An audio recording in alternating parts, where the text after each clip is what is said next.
বৃহস্পতিবার গুলশানের নিজ বাসভবনে সমসাময়িক বিভিন্ন ইস্যুতে সাংবাদিকদের সাথে কথা বলেন বিএনপির স্থায়ী কমিটির সদস্য সালাউদ্দিন আহমেদ। আগামী জাতীয় সংসদ নির্বাচন ফেব্রুয়ারিতেই হবে। নির্বাচন নিয়ে সম্প্রতি এনসিপির এক নেতার বক্তব্যের প্রতিক্রিয়ায় বিএনপির এই নেতা বলেন, নির্বাচনকে যারা অনিশ্চিত করতে চায় তাদের মুখোশ জাতির সামনে উন্মোচিত হয়েছে। আমি নির্বাচন নিয়ে কোনো সংশয় সংখ্যা দেখি না।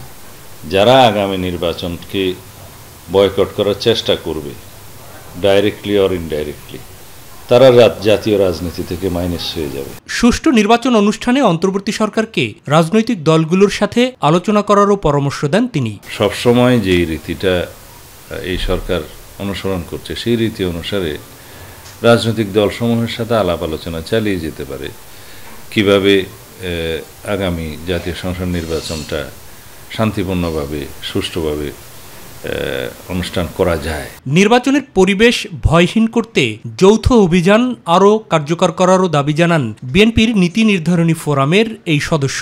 নির্বাচনের আগে নির্বাচনী পরিবেশ সৃষ্টি করা এবং বিশেষ করে আইন শৃঙ্খলা পরিস্থিতির একটা পর্যায় পর্যন্ত নিশ্চিত করা এবং অবৈধ অস্ত্র উদ্ধার অভিযান পরিচালনা করা, বিশেষ করে পতিত ফেসিবাদী গোষ্ঠীর বিশেষ করে নিষিদ্ধ ঘোষিত বিভিন্ন সংগঠন ছাত্রলীগ টাত্রলীগ সহ যাদের হাতে অবৈধ অস্ত্র আছে প্রচুর পরিমাণে, এগুলো উদ্ধারের বিষয়ে একটা খুব কড়াকড়ি অভিযান চালানো প্রয়োজন। অন্যদিকে জাতীয় প্রেস ক্লাবের সামনে এক প্রতিবাদ কর্মসূচিতে ফ্যাসিবাদ নতুন করে মাথা তোলার চেষ্টা করছে মন্তব্য করে নির্বাচন নিয়ে যারা টালবাহানা করছে তারা স্বৈরতন্ত্রকে ফিরিয়ে আনতে চায় বলে অভিযোগ করেন বিএনপির ভাইস চেয়ারম্যান শামসুজ্জামান দুদু। গণতন্ত্র নিয়ে যদি কেউ টালবাহানা করে, নির্বাচন নিয়ে যদি কেউ টালবাহানা করে, তাহলে বুঝতে হবে তারা স্বৈরতন্ত্র এবং ফ্যাসিবাদকে ফিরিয়ে আনতে চাচ্ছে।